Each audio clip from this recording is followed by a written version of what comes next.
Imagine you have a special kind of money where each note or coin is like a little certificate that says this can be exchanged for a specific amount of gold. This means that the value of money is directly linked to fixed amount of gold. For example, if one piece of paper money is worth 1 ounce of gold, then you can trade that money for that 1 ounce of actual gold. This is called gold standard. The paper money each country can create in their own currency has to be backed by something real and valuable. In the gold standard system, each piece of money carried a little promise, a promise that your money is backed by something real, tangible and valuable, and that it can be exchanged for a fixed amount of shiny, precious gold. The gold standard system got even more interesting when the world came together at Bretton Woods after World War II. Countries decided to create a global monetary system called the Bretton Woods system. It was like forming a gold club where each country's money was linked to a fixed amount of gold reserves that the particular country has, so that the paper money, whichever the country's currency we may be referring to, can be considered valuable by its trading partners. Countries used to agree to the gold standard because it provided stability and trust in their money. People knew that money was backed by something valuable like gold, which made them always feel secure. So with the Bretton Woods system, countries had both gold guarantee and the stability of fixed exchange rates. This made them easier to trade and invest globally. If you just fast forward to the year 1971, a crucial turning point in the history of economics, the world faced severe economic challenges and one man took a bold decision that changed the course of currencies forever. That person was US President Richard Nixon in 1971. He made a bold decision saying that US dollar would no longer be directly convertible into gold, effectively ending the gold standard. This simply means that the US dollar will no longer be backed by any physical commodity like gold. So after the US dollar became what we call as fiat currency, which means its value is based on the trust and the confidence of the US government. This event is famously known as Nixon shock. In fact, post this event, countries demanded that the United States honor its commitment to exchange their US dollars for gold at a fixed rate that was in place before the end of the gold standard. An interesting anecdote during that time was France in particular sent ships to United States to transport physical gold as a part of this exchange. Nixon's decision to end the gold standard has profound and lasting effects on the global economy. The other countries, especially in Europe, slowly one by one transition to fiat monetary system, which is nothing but a government promise to other countries saying that my currency note is valuable and I, the government, guarantee it.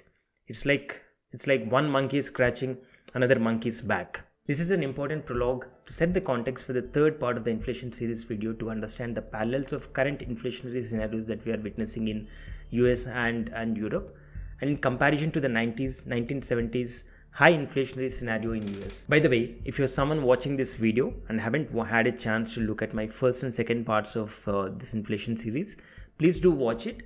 It will be available in my channel in my recent videos section, and also there's an inflation series playlist that I've put in. I'll also put the links in the video description below. Moving on to the main part, if we quickly understand the reasons why President Nixon had to take the decision of removing US dollar from gold standard, one of the main reasons is because of the Vietnam War. US, as always, pokes in all the wars, significantly increased its military spending to support its involvement in the conflict. The war effort required substantial funding and the US government faced severe budget deficits as a result. The US government needed to finance the war, but the gold standard limited its ability to do so. The result is a decision to remove US dollar from the gold standard. With the removal of the gold standard, the government and the central banks could now create money without any direct constraints from gold reserves. This led to the expansion of money supply as the government printed more money to finance various programs like war initiatives or Vietnam War and addressing various other economic challenges that came along with it. Subsequently, this spiraled into higher budget deficits, declining in the value of US dollar, increasing in oil prices, and all of this led to higher inflation, or they also call it as stagflation, in the entire decade of 1970 in the US. The sustained high inflation with stagnant economic growth is called as stagflation, which means you have high inflation on one hand and also the economic growth is not going anywhere. In fact, there's a lot of recession that's there. This entire period is called stagflation. In fact, if you look at the US consumer inflation chart in the 1970s, inflation started to grow up rapidly in late 1960s and in 1970s. Though for few years in early 1970s, it showed a small dip only to rise up again rapidly in 1970s to almost 12 to 14%. The inflation started cooling down early 1980s in US after some of the drastic steps taken by US government and the then federal governor Paul Walker, who was stubborn to bring the inflation down at any cost, raised the interest rates to almost 12%, and the rates sustained there for a very, very long time. Walker, in fact, knew that one of the root causes for inflation was an excessive money supply, so he took a daring step. He cranked the interest rates. The federal funds rates or the interest rates soared to nearly almost 20% in 1979. The bold actions of Chairman Paul Walker bore fruit. By the mid 1980s, inflation had wrangled back to more manageable levels.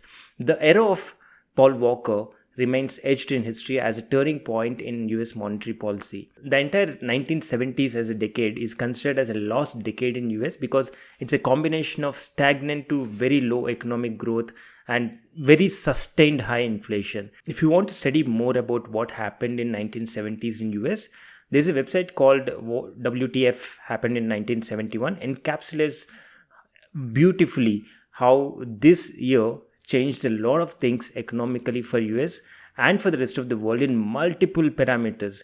You can see it in this site. I'll put the link in the description below if you're interested in going through it. Coming to the topic, fast forward to the year 2008, Great Financial Crisis, a seismic event that shook the very foundations of the global economy, the Great Financial Crisis. It was a cataclysmic event that tested the resilience of financial institutions and economies worldwide. In the face of unprecedented crisis, the Federal Reserve decided to enter the era of quantitative easing. With traditional interest rate cuts proving insufficient to combat the crisis, the Federal Reserve embraced a bold new tool, quantitative easing. It was an unconventional approach aimed at expanding the money supply by printing money to stimulate the economy. Not only that, the interest rates also brought down close to 0% and it stayed there for almost a decade. In response to the financial meltdown, the Federal Reserve embarked on the first round of QE between November 2008 to March 2010. It injected over $1.7 trillion, I repeat $1.7 trillion into the financial system. As the economy slowly regained its footing, new challenges emerged and the Federal Reserve continued to deploy its QE arsenal to maintain the stability. In November 2010, the Federal Reserve injected second round of QE, injecting another $600 billion or so in about 8 months again. This continued through the decade intermittently. In fact, whenever there is a small shock to the economy, the Fed steps in and say, hey, don't worry, we're there. We'll print money and save you. Not only US, the entire Europe joined hands on this QE program.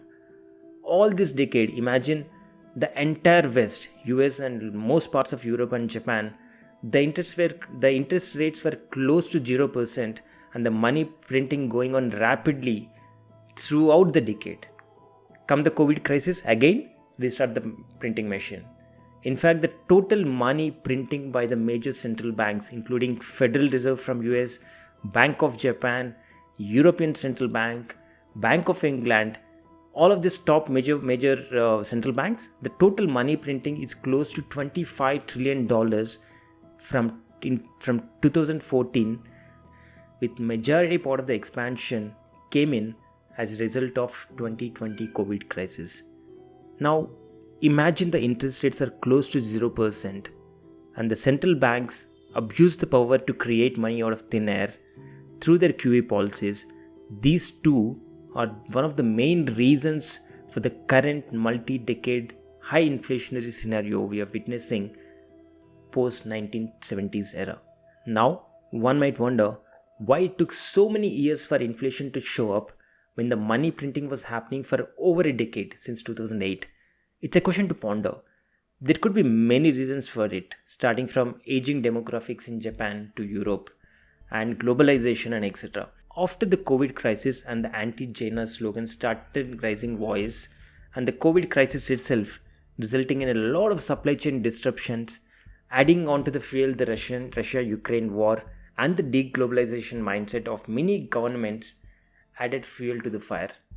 The confluence of all these events combined with the sense of past money printing are some of the main reasons for the multi-decade high inflation we are witnessing in the West. It's like an inflation volcano that is waiting to erupt, and COVID, along with other events as mentioned earlier, triggered this eruption. For the final part of the video, how will this inflationary scenario end in the West? Will it go towards the hyperinflationary scenario, or a deep recession following collapsing of the demand, or miraculously sometime the inflation comes down on its own in few years? While no one knows the future, but my take on this will be, while there are many parallels to the current inflationary scenario to 1970s, I don't think so 2020s will be lost decade like in 1970s because of the inflation. Inflation will be sticky in the West, and there may be few more years of pain. And most importantly, the era of zero interest rates are gone. Interest rates will be longer because inflation will be stickier.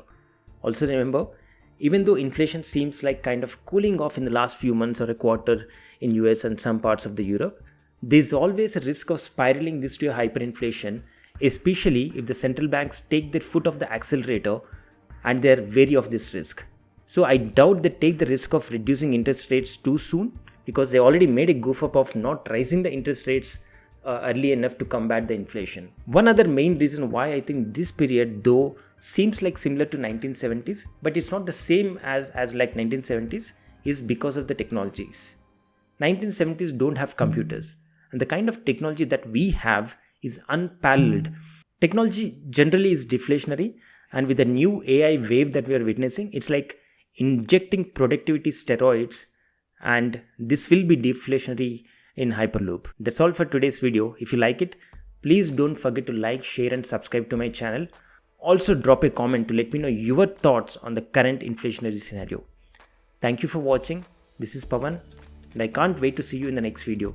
Until then, stay curious and keep exploring. Cheers.